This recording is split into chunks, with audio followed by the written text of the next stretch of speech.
When Eleanor Roosevelt arrived at the Southern Conference on Human Welfare, she arrived to a segregated crowd.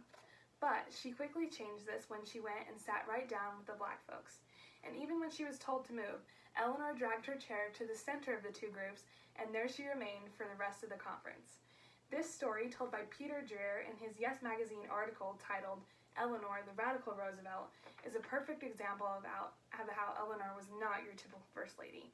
Born into a privileged life, Eleanor quickly left this behind her and became a true champion for the people, supporting many progressive causes. And throughout all of this, Eleanor lived a life showing what it meant to be a true leader. It is in learning more about Eleanor's life today that I hope you will come to see that Eleanor Roosevelt was a strong and powerful First Lady whose life can teach us many important lessons on what it means to be both an activist and leader today.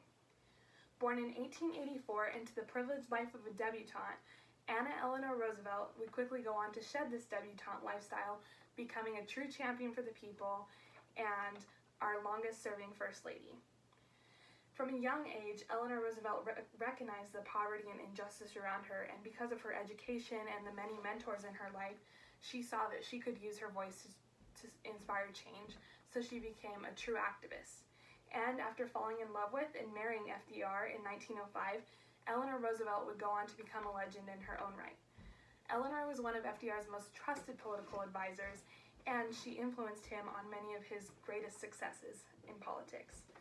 On top of all this, Eleanor was also a loving mother of six who, at times, as the National First Ladies Library put it, quote, acted as both father and mother to their young children, unquote, while FDR was ill, also serving as a nurse to him and taking care of his needs too.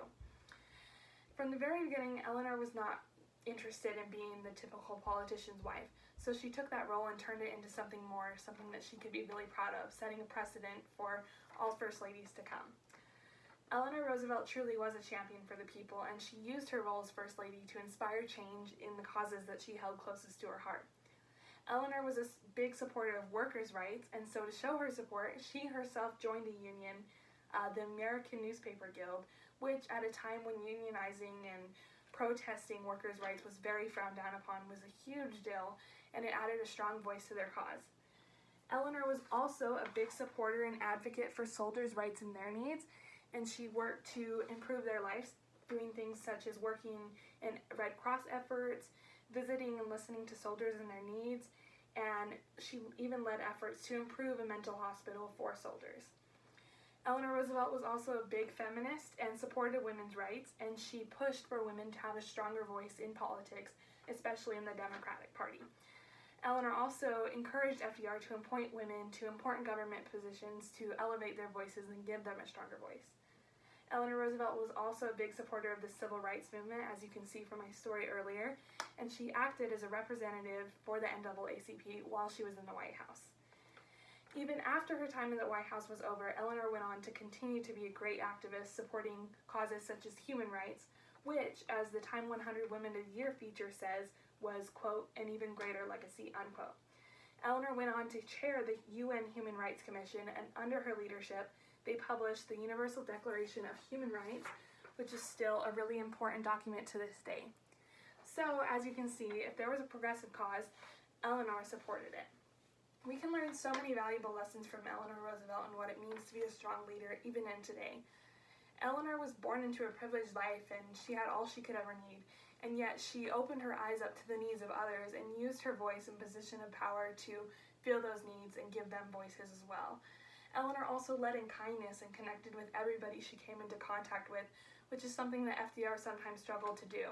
And on top of this, Eleanor always stood up for what was right, even if it meant risking her own reputation. She wasn't ever worried about committing political suicide, and she just did what she knew was what was right, which is an important quality for a leader to have. As you can see, Eleanor spent a life helping